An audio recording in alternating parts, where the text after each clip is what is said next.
Donc là, j'ai une tension au niveau de la tête à droite. Elle a tendance à mettre le bout du nez à droite. Tout à fait. Ok. Et en fait, après, ouais, j'ai les cervicales aussi bloquées sur la droite. Ce qui pourrait expliquer que j'ai du mal à mettre le bout du nez à gauche. Exactement. C'est-à-dire que comme les contractures sont à droite, pour incliner à gauche, ça tire et elle n'a pas envie. Ok. Ok, ça bouge pas. Là, par contre, en lombaire, ça va être l'inverse. C'est-à-dire que j'ai toute cette zone-là qui est verrouillée, contractée, alors que l'autre se libère. Donc forcément, ça resserre. Postérieur gauche qui a du mal à engager, Voilà. c'est ça. Exactement. Postérieur gauche, Et elle engage moins trébuche. bien. Bon, bah ça correspond. C'est plutôt une poignette qui est énergique, enfin, vous la connaissez. Ouais. Mais là, pour le coup, je la trouve plutôt fatiguée. Pourtant, elle bosse pas plus que d'habitude. Elle fait pas d'efforts intensifs, mais je la trouve fatiguée. Franchement fatiguée. Ouais. Ses muqueuses sont bien roses. On va voir. Ok. C'est une petite info.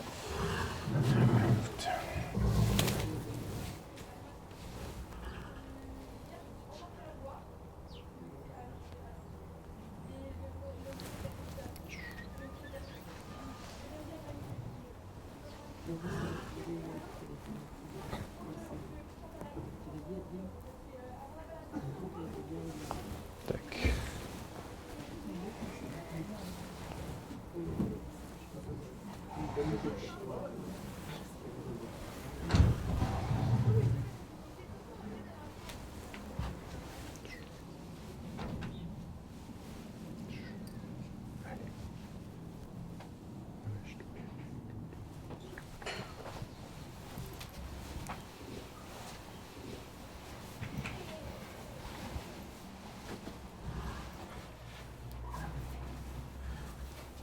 Donc là, il y a une tension.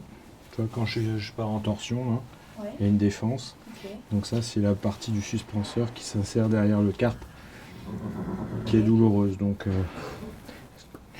ça peut expliquer éventuellement... De toute façon, je la trouve étriquée. Hein. Pas à l'arrière, je la trouve coincée, mais même au niveau des antérieurs. Et sur les antérieurs, un peu sur des œufs. Un peu sur des œufs, un peu du mal à pouvoir s'étirer, s'étendre. Ouais.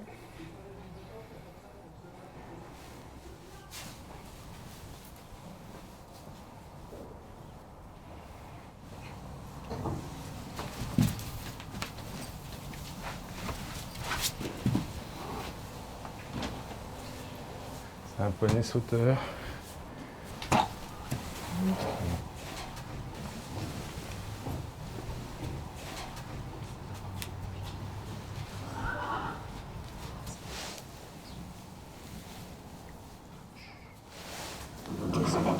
Qui tire sur la cuve.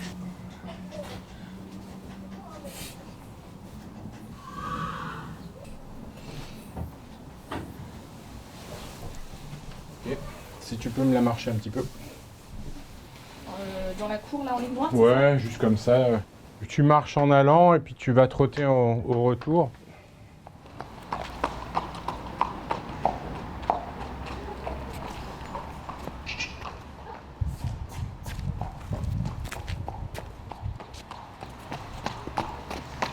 Ok, c'est bon. On va se mettre dans le box.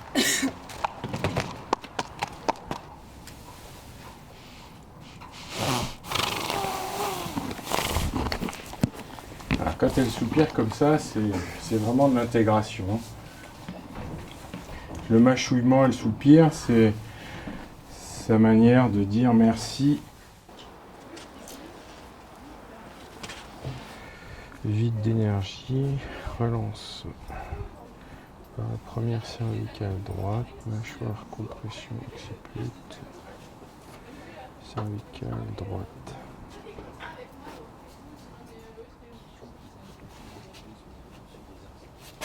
À gauche. Le cheval, il vaut jauge, c'est-à-dire qu'on rentre dans son box, ou on se rapproche du box.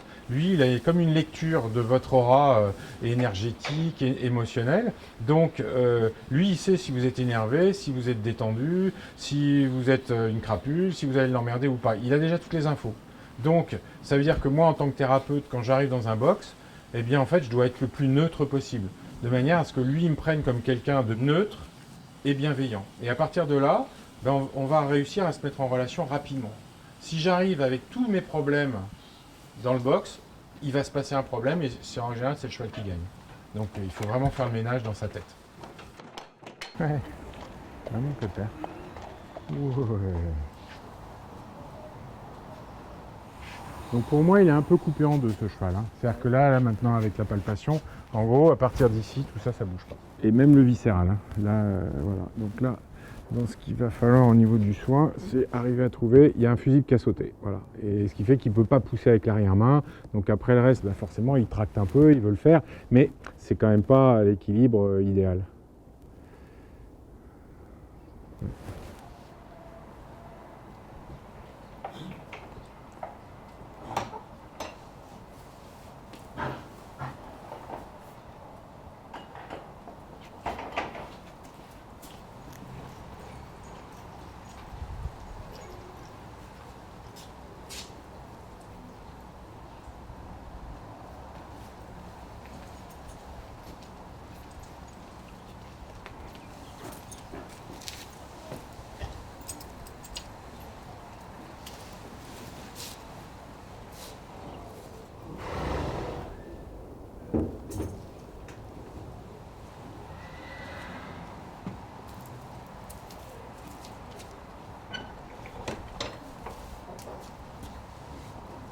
Il y a eu un film qui disait l'homme qui murmurait à l'oreille des chevaux, et moi je murmure pas, mais je les écoute.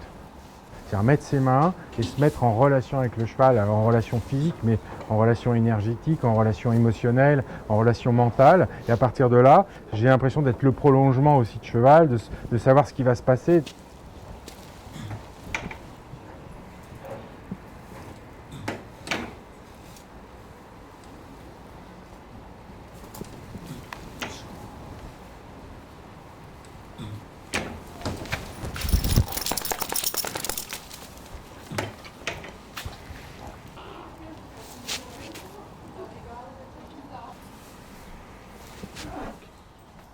Avant même qu'il envoie un message et qu'il commence à bouger, dans mes mains, je le sais déjà. Donc je peux déjà m'organiser. C'est pour ça que j'ai rarement été touché par un cheval qui essayait de me taper. Parce que justement, si on est super concentré et qu'on est vraiment avec le cheval, on fait partie de lui.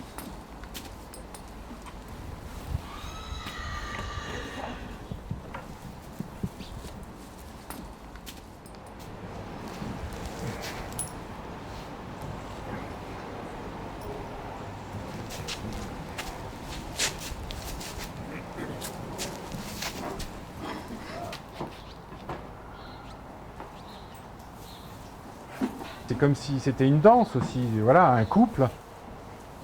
Je prends, je tourne et puis je vais ensuite amener pour aller hop dans un sens ou dans un autre. Et puis et le cheval, si j'ai eu la confiance avec lui, eh bien ça paraît magique de l'extérieur parce qu'on se dit mais comment il fait pour faire ça?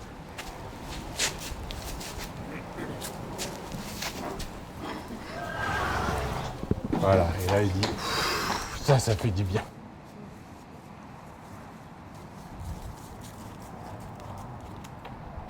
Ouais, devant à gauche, ouais.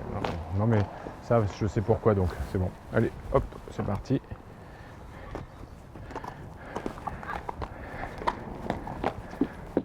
Ouais, devant à gauche, c'est clair. C'est-à-dire que maintenant, quand on a eu ça à la palpation, on le voit d'autant plus.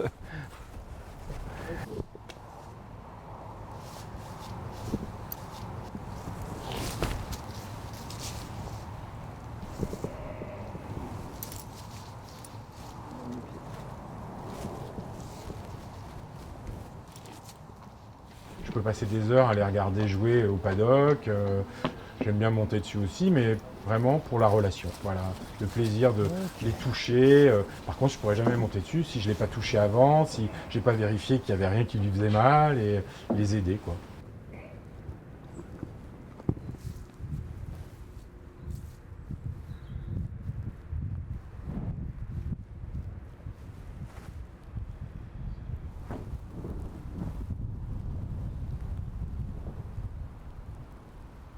quand on arrive à mettre les mains et puis à libérer, à stimuler, et bien d'un seul coup, c'est comme si j'étais sculpteur du vivant et que le cheval se remettait vraiment à plat sur ses pieds et puis se redressait complètement en reprenant toute sa joie, sa gaieté et puis sa vitalité surtout. Donc là, le sacrum à gauche. Alors là, je vais mettre la queue sous la cuisse et il va falloir tourner le cheval à main droite. Par contre, il risque de partir éventuellement ou tout un coup de cul, donc il faut bien faire attention, on le tourne comme ça, hein. D'accord? Allez, tous les deux. Allez. Ok, ça va. Super, voilà. Mais qu'est-ce qu'on m'a fait?